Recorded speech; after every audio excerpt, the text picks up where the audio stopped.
Welcome to Grief Sucks Life After Loss. I'm your host, Linda, and today I am here with a special guest, Dylan. Um, Dylan has a business called Opal's Truth. Dylan, how are you today? I'm doing well. Excited to be here. So, would you like to tell the people first what you do, and then I'll tell them how we came about? Sure.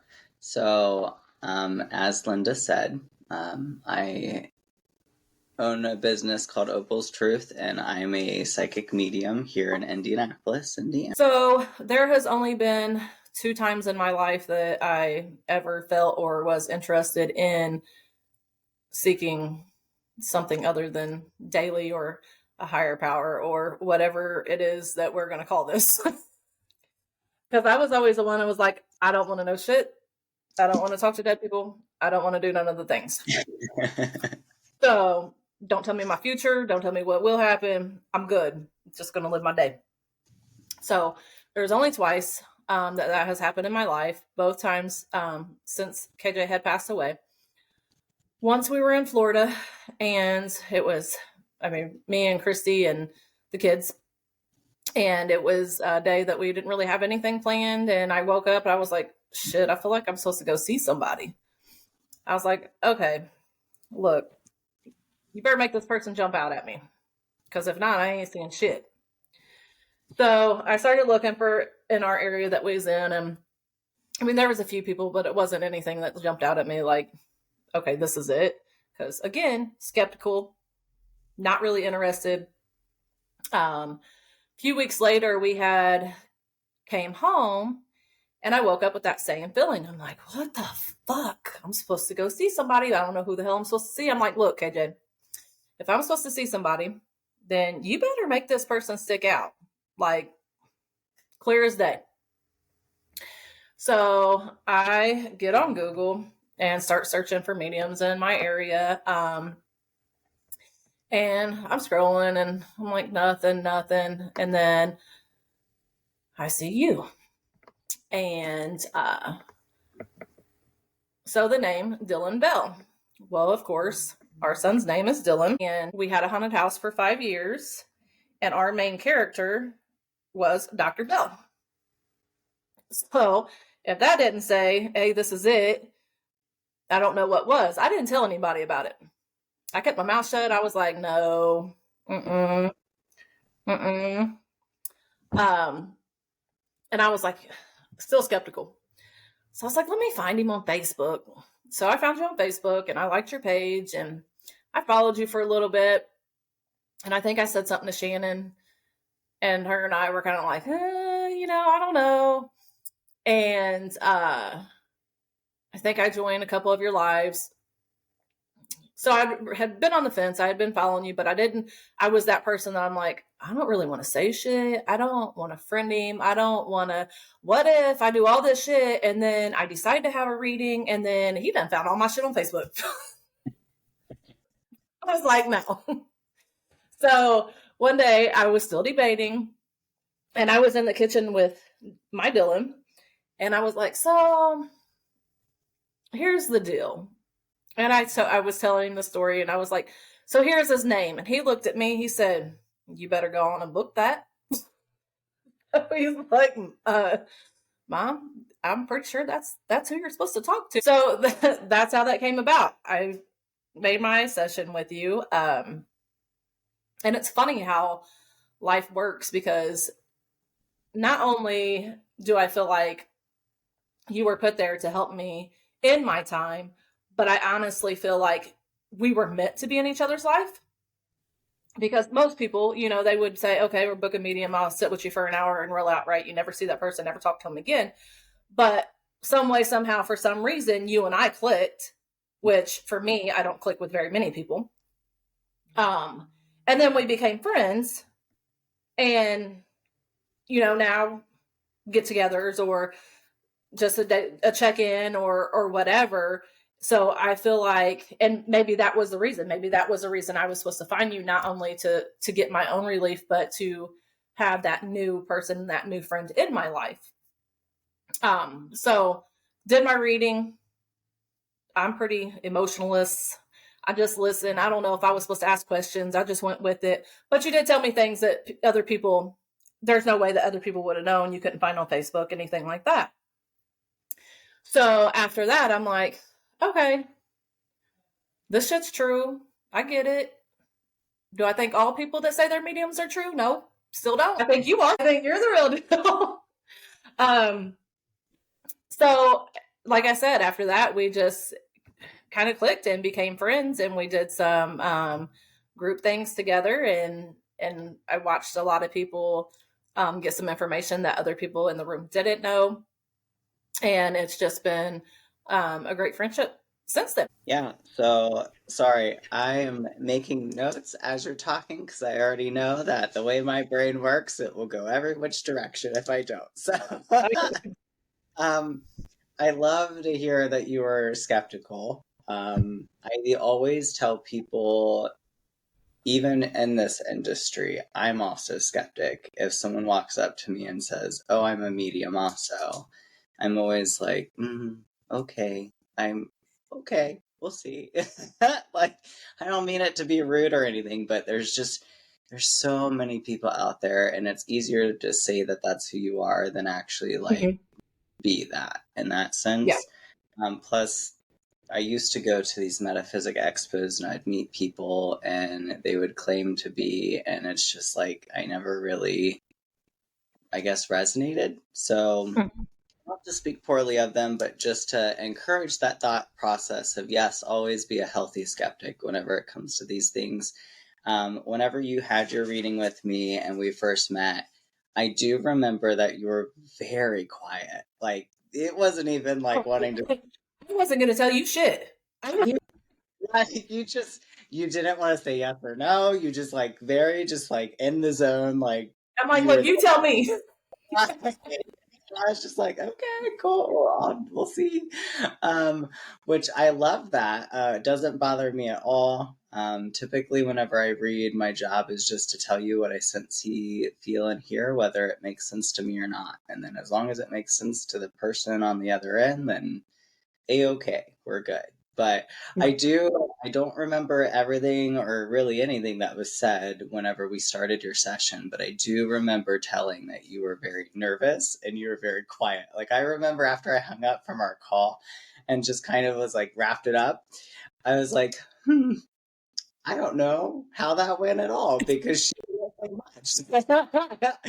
I was with Justin at the time, and I remember telling him, he's like, "How'd the reading go?" And I was like, "I'm not sure," because she didn't really say yes or no or like, "Hey, this was great" at the end. So, it was interesting, but I also really enjoyed that, and I agree. We did hit it off. I'm not normally one to befriend clients. But just talking with you is very easy. Your energy is very like protective, and I could tell that the people that you let close to you, like you really take them in and you protect them. The other thing that I really liked about you is you're not a bullshitter. So Nope. you were not for any drama. Even the second conversation we had, things like that, and I was like, okay, I like this. Like this is someone that I could really get along with. It's not going to be someone who brings baggage into my life or like extra drama stuff. I was like, No. cool, let's do it. So, but yeah, I'm grateful for our friendship as well. I'm learning from you, and so it's good to know that I'm making an impact as well. I love your family. I love Jennifer, your best friend. They all love you. Like your mom and dad are great. They're awesome.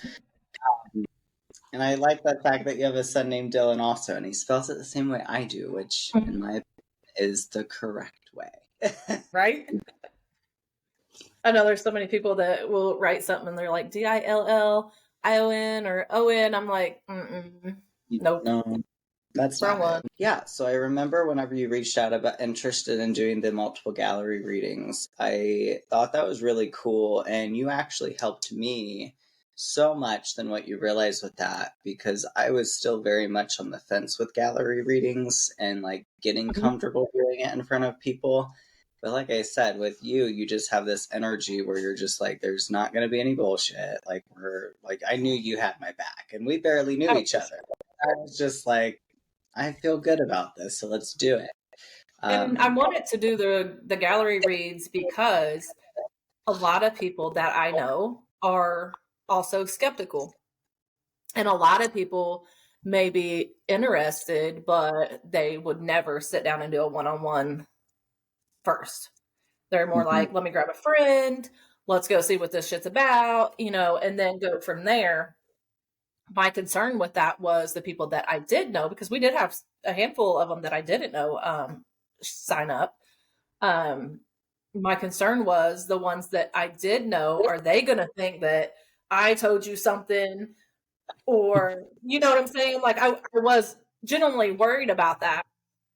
And so of course I was worried about that. And then I was also worried about KJ trying to come through like every single time. And they're like, oh, well, of course he comes through, So I tried to sit him back and just kind of feel and watch everything interesting, or I don't even have the right word for it, to see the things that did come up for people, especially the people that I knew, and I knew that they were hurting, and things that I would have never have known come up, and see how that helped them heal a little bit. Or, when things would come up and I'm looking at certain people, I'm like, I know who that is. Can you claim them? And nobody's saying anything. And I'm like, what? Can you say something? So, are you saying that during the gallery readings, like you knew that that person was for that person or in the crowd kind of Twice, deal? yes. Yeah, okay, Two yeah, yeah. times, yes. Mm-hmm. Yeah. So that's the big thing with gallery readings is it's not like a one-on-one where the person can just sit there and listen and like kind of like what you did the first time. Gallery readings is very much like audience participation, because if I'm picking you out of the crowd or asking you like who can claim this soul as they're coming forward, um, if you can't claim it or like say yes, I think that's me, then it really goes nowhere. Like it's very hard to be able to move forward with delivering the message if people are too shy or too worried about saying, oh, that's me. So Right. but I feel like all the gallery readings that we've done, I think we've done a total of 4, and I think they've done well, and I feel good about them. It's difficult to talk about readings though, because I genuinely don't have memory after the session. About an hour later, it just kind of dissipates and like disintegrates out of my I memory. would It's really imagine it has to. I don't think you want to keep all of that. Yeah, all the gallery readings have been good, and I think our we did 3 that we kept it to, what, like 10, 15 people, and I think we tried to keep it around 10. And I think most of those 3 readings, I think most of everybody except for maybe 1 or 2 didn't have somebody come through. Then I think the largest one we did was at my studio, and I think we still even had several. Most of everybody had somebody come through, I think.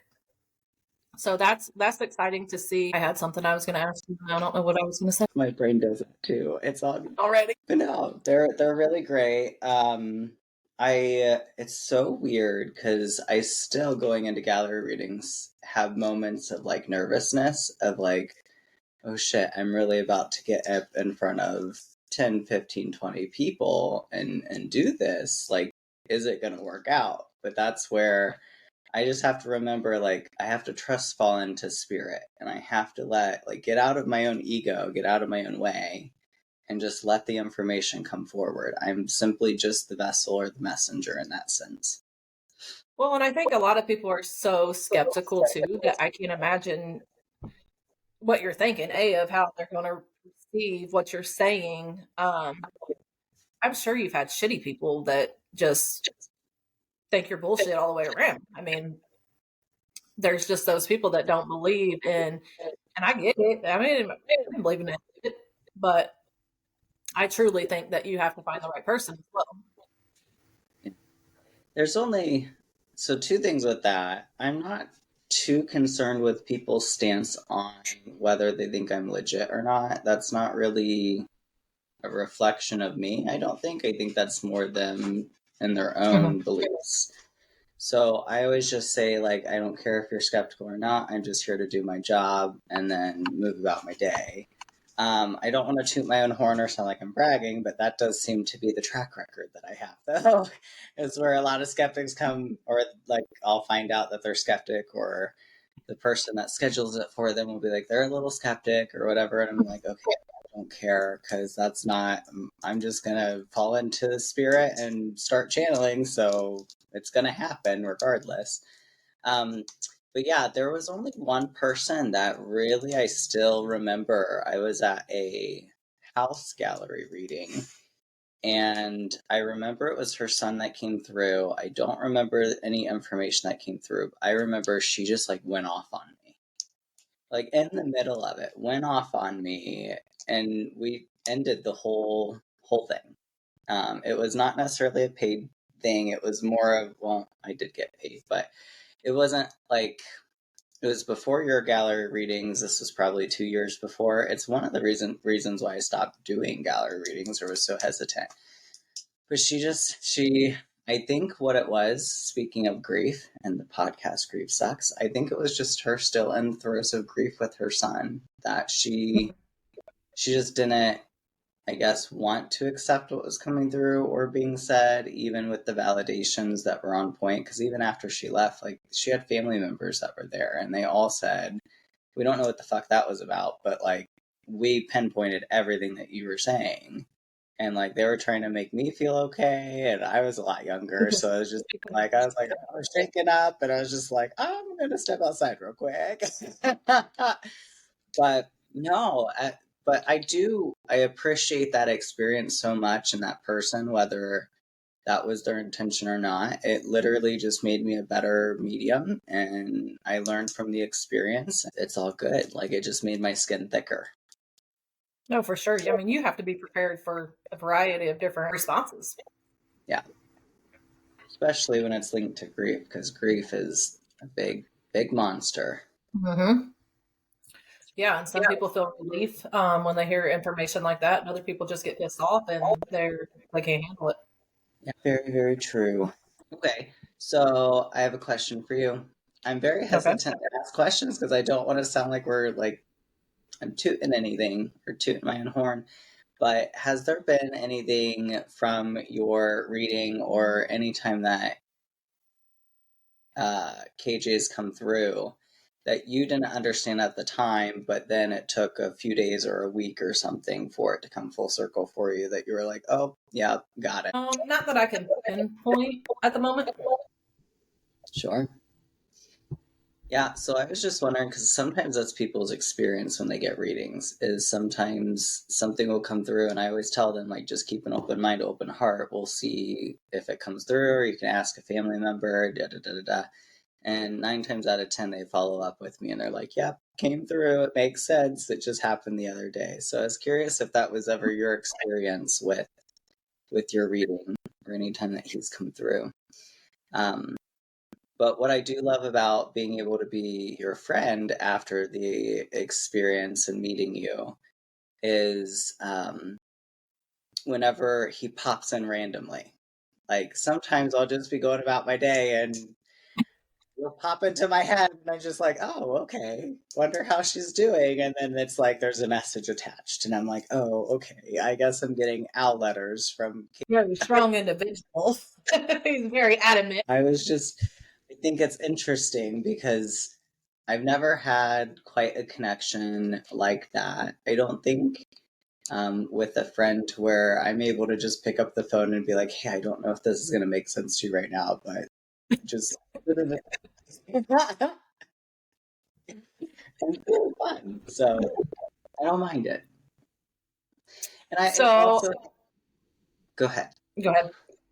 I was just going to say, it also helps that you're never messaging me or asking me to get you in earlier or to do like a off the fly reading just because we know each other. Like, you've done very well at like holding boundaries in that, and realizing it's what I do for work, and it's not something I want people taking advantage of just because they know me, if that makes sense. Yeah, absolutely. And I would never I would probably never personally ask you for a reading, because we are friends. And I mean, unless there was something heavy on my heart, maybe, but I'm definitely, that's clearly not why we're friends. And I do respect that aspect. Like, obviously, like when we're sitting at the house or something, and you throw something out there, that's great. But I would never ask for that. Right. Well, I think it's easy for it to come through because you don't ask for it. So therefore, it doesn't add like a, I guess, lack of a better word, like a resentment in the relationship at all. Because I'm just like, you know what, she's cool. Like she's gonna appreciate it either way. If it happens, it happens, and that's how spirit works very much. Is it's just very free flowing, very open. I think that's honestly part of the reason why we're able to allow those moments to keep happening. Is just because you're just Yeah, it's not something I actively am seeking. Um, just as I wasn't interested before, I'm not much interested to actually get that feed now. Those tidbits are very much appreciated, and they are very special to me. But it's not something I'm actively seeking. I do perceive it well. so. I'll also ask this. I tried to do a podcast, and a lot goes into this. So kudos for you. Great work. I think it's awesome that you're doing this. But one of the segments I had was life after the reading. And I would ask people the question of how has your life differed or maybe changed since like before the reading and then after the reading. I think after before was just so many questions, just so many. I try not to be that person that's like, what if or why or how or all of that stuff. And I think just for some reason, when I was seeking you, like I felt like I needed that validation, I guess. Um, I guess just the fact that he came through just gave me some relief. I just needed to feel like even though he wasn't okay, he was okay. And that gave me that. And obviously it didn't take the grief away, it didn't take the pain away, but it did ease that a little bit. And it gave me a little bit of hope, I guess, that he was still around. And obviously I'm big on the signs. I think if you let them come to you, they'll come. So for me, it was a stepping stone in my healing journey. And there was a handful of things that helped me heal, and you was part of. You was one of those. Love that. So yeah, it's always curious to hear people's experience of like, because that's something that they'll reach out and tell me also is either I was a hot mess or just always questioned or wondered XYZ. And then after the reading, it's just like I'm at so much more peace and just able to start moving forward in some ways. So it's good to hear that I was able to play a role in that. I think it's all part of, call it the divine or divine sources plan for us. And I think that's just wonderful. And again, by no means do I mean this in like a toot my own horn. I'm just not great at conversation. Well, you're doing just fine. How long have you been doing this? Oh, let's see.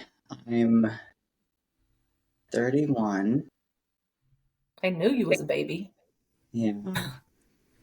I will be doing this for 10 years this year. So I started in my late 21, and then 22 is when I really started understanding and honing and owning. So yeah, this year will be about 10 years that I've been reading. The first year or two when I started reading, I did not accept money. I wanted to feel it out, make sure I had a good grasp on things, make sure I just wasn't crazy.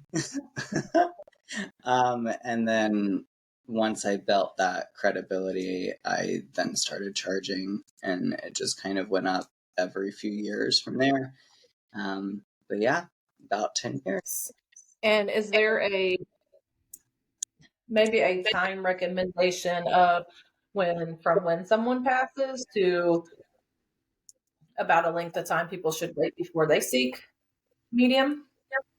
So my personal code of ethics with that is I typically try to wait 6 months in between. So from departure date to 6 months after, for multiple reasons. The one for the earth souls or the people here, the people I would be talking to, it's more out of courtesy, but also respect to where they don't feel like they're ever being emotionally manipulated, because that's never like on my agenda to do.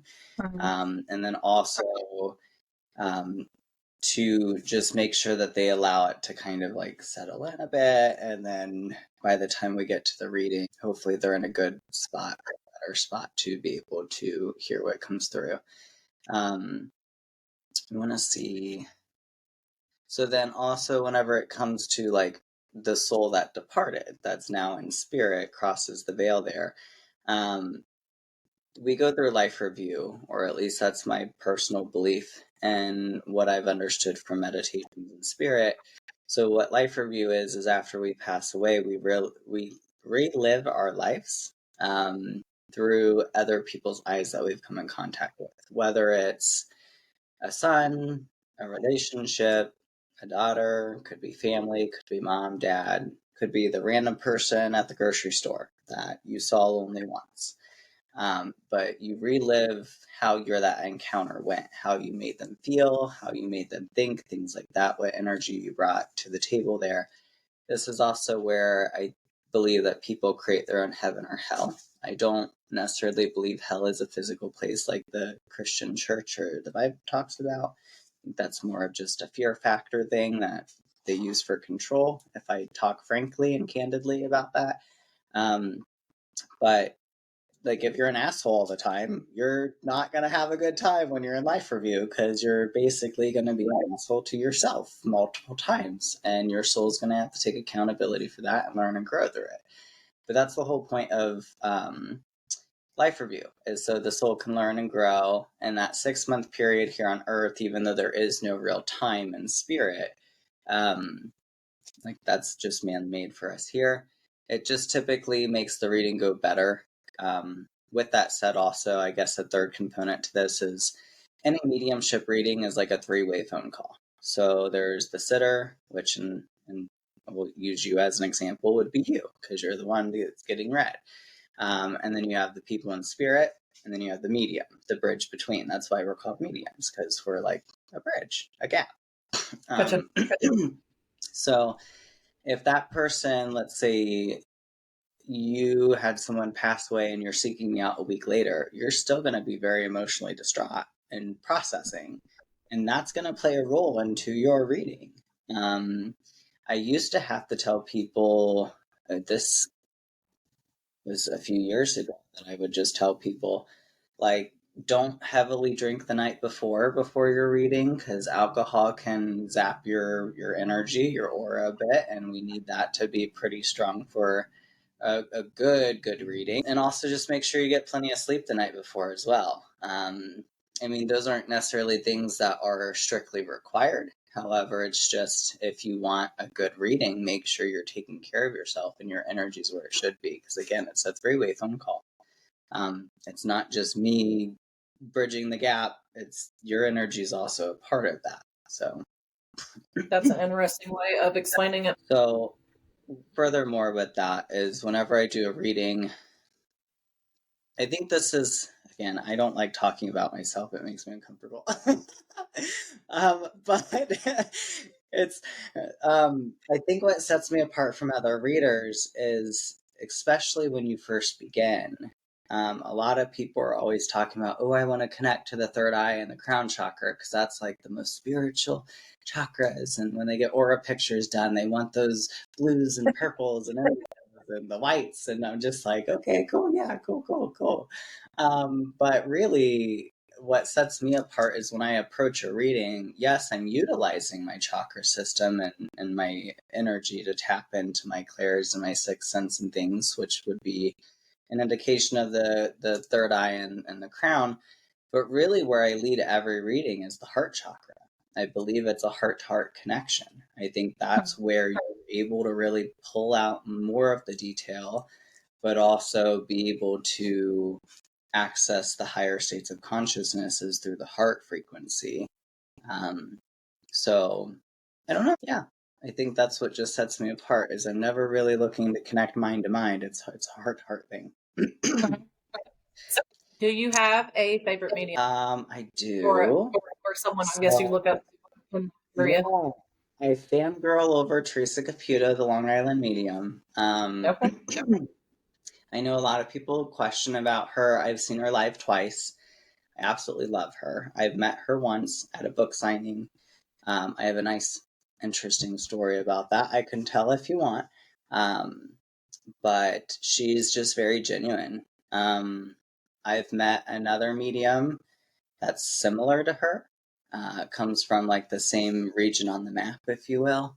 And she was very cold and distant and just not friendly. And I was just like, oh, I don't know if I like you. And she's, in my opinion, not even that well known as Teresa is. And I'm just like, maybe that's why. I don't know. But like, I just, ugh, it was not fun. But yeah, no, definitely love Teresa. I've seen her live twice. She's even more real in person when you get the live experience with her when she does gallery readings. Because she's unfiltered. So when you see her on TV, she's very much like she has to like censor herself. When you go see her live, there's no censorship. Like she curses, she lets it rip. She's from Long Island, like she doesn't care, and I love it. Um, so whenever I met her, I was asking Spirit. I don't even know when this was. This was probably a good 5-6 years ago at this point. I was asking Spirit, I was meditating the night before, like, what can I get Teresa? Does she need anything kind of deal? What can we lift her spirits with? Because it was before her show. You kind of go to a book signing before the show in Evansville, Indiana. And I kept seeing a dozen roses with one white rose in the middle. And I was like, okay, cool, I'll get her roses. So I went, oh no, it was a dozen white roses with a red one in the middle, I believe. I got it back. And so I went to the store before the book signing and I did just how to get 2 dozens, but I just transplanted one of them in the middle, so 13 total for. And I wasn't allowed to give it directly to her, but they had like a table where you could set things. We were one of the first, like in the first 30 people in line to see her. We got there pretty early. And there's a lot of people there to see her. She's very popular, which was fun. All these fans come in and they're like, "Oh my god, Teresa!" And I was like, "Oh my god, Teresa!" So whenever I saw her, she was even making eye contact with me when I was on dock. So like when someone's getting a picture taken, you're getting ready, setting your stuff down, like getting picture ready, and then they move you and it's like a cycle. So she kept glancing over, and then finally when I walked up to her, she goes, "Oh my god." She goes, "I love your crystals." And she like touches my crystals. I used to wear a lot of crystals. I don't anymore. And I was like, "Thank you." And it was just very sweet. And we got pictures and all that. And I started walking away and something stopped me. And I was like, I need to tell her. So I said, "Hey, Teresa." And she goes, "Yes." And she got really excited. And I said, "I'm the one that brought you the white roses and the red rose." And she goes, "Oh my God, you're freaking me out." And she has these like Long Island nails, right? Her talents. And her bodyguard starts like charging our way because she's like, "You're freaking me out." And she stopped because I need to tell him this. And because I think he thought like I was a crazy or something, Yeah, which debatable, but you know. maybe. um, and she was like, "I literally before we started this book signing just ordered a dozen white roses and sent it to a family friend because a good close family friend died this morning, passed away." And she's like, "That was Spirit's way of validating that they're okay for me." And then the Oh, well. single red rose was for her. And it was really touching. It was really awesome. It was really validating, not only like as a medium, especially when I'm only like 4 or 5 years into my career at that point. having that experience with like a super well-known professional medium was just very confirming, I guess, that I was doing the right thing. I was on the right track, and I did have a genuine connection to spirit. So it was really super nice. There's actually a picture on her Instagram that she posted of them, and she wrote, "I have some of the best fans ever." And I was like, it made me fangirl even more. I was like, oh my God. So, but no, yeah, it was great. So that's my Teresa Caputo moment, and I still want to go see her live again. She does come to Indy about every other year. So if she doesn't come here, she typically goes, I think, to Evansville. So she alternates between the two, I believe. So if anyone's listening, ever wants to go see her, go see her. Or they can see you locally. I guess. I do have a lot of people who's always like, do you think she's fake? And I'm like, no, I've seen her live twice. Like, if you think she's fake, then you're not going to like a reading with me. So like, yeah, I think some people you just get a certain feel for, and maybe sometimes you just don't connect with them. I think connecting with that person, whoever is reading you, or I think that's huge. If you don't connect with them, I don't think you're going to get shit from the experience. Excuse me. True. I think that's why I try not to have like I guess lack of a better word, an over spiritual or like gaudy appearance about me. I just want to look like an everyday person would. Because looking at me, you would never know. And I kind of like that because I can slide under the radar when I need to, but also I think it helps me more relate to the people that come to see me. It's not like I'm playing a part. I'm just Dylan. Hi. And that kind of deal. For some reason, I keep losing track. You're talking, and I'm like, let me ask him something, and I'm like, oh nope, lost it. You're okay. You're fine. I think it's just the day. Yeah. Okay. No. So you do virtual readings, yeah? Yes. More of those than in person right now. Yep. My current partner and I will be moving in together hopefully by July.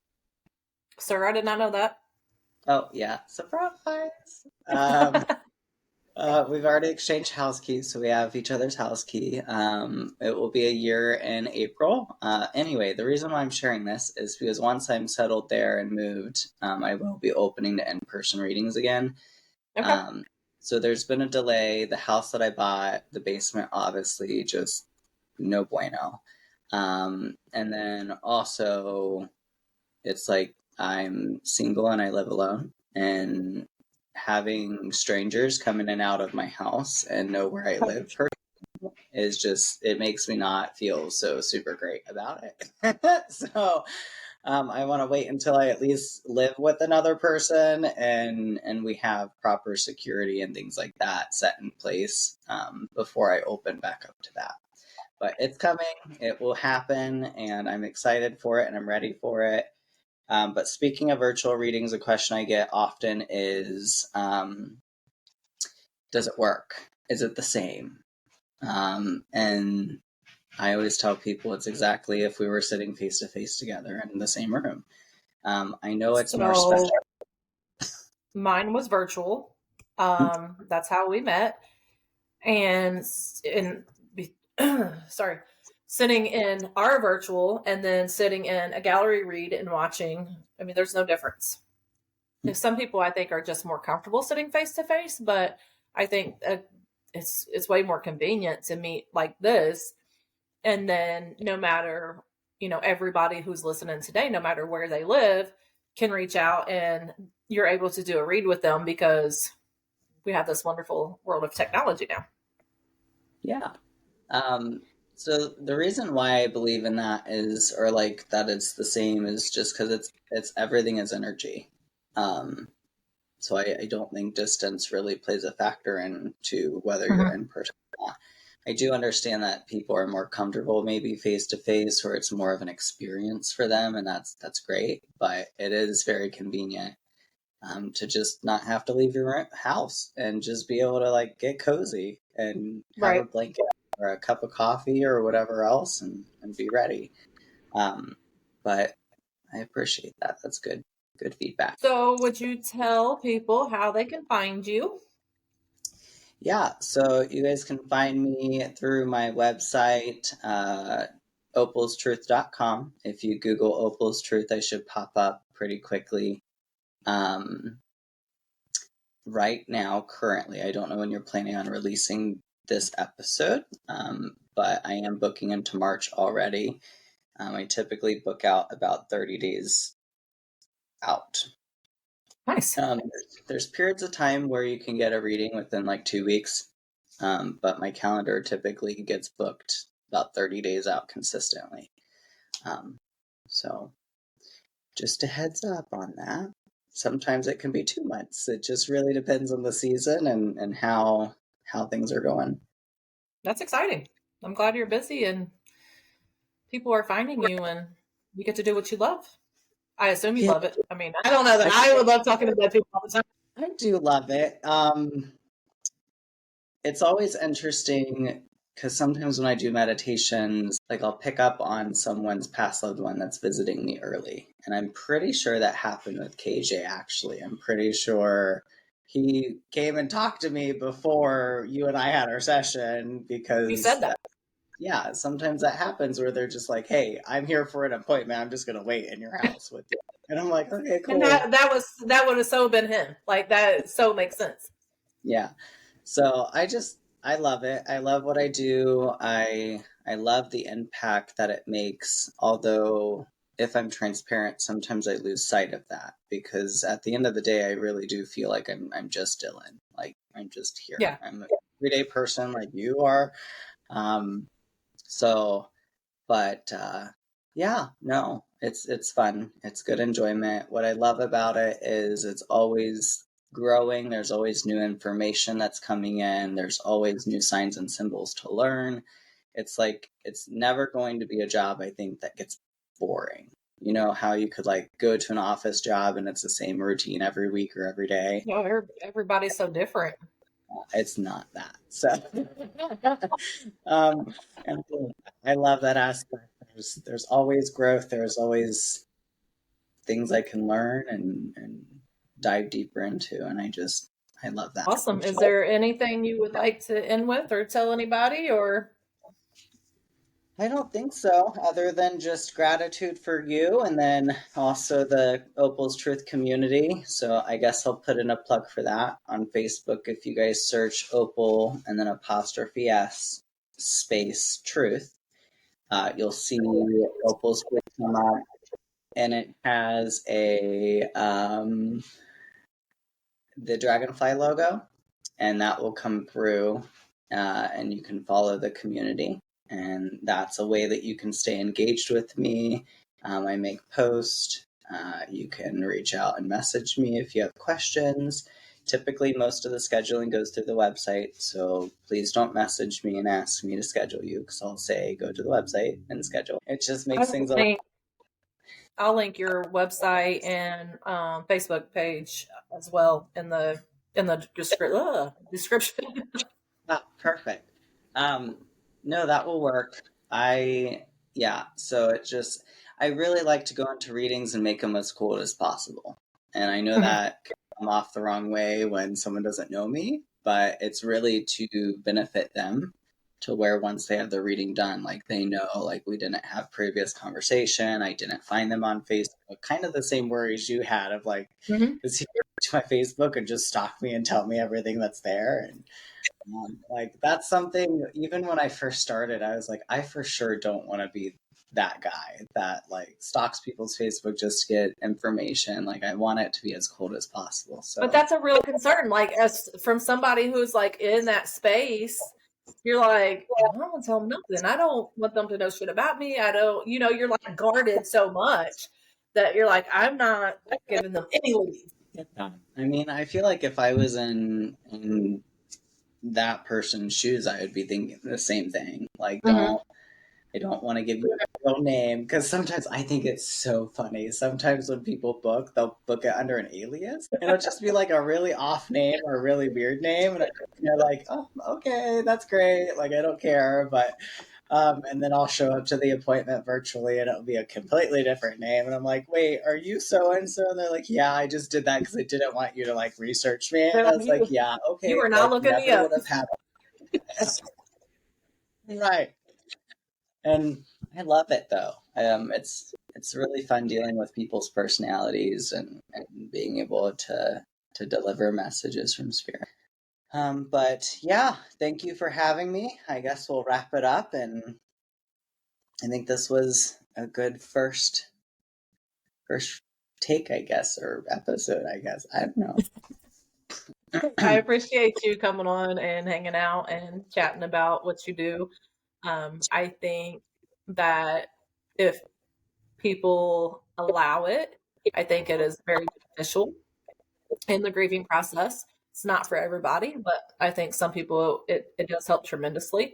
So thank you for coming on and about that. And hopefully some people will reach out and get a reading and maybe it can help them as well. And Absolutely. then we are Thank going you. to go ahead and thank you everybody for listening, and we will see you next time.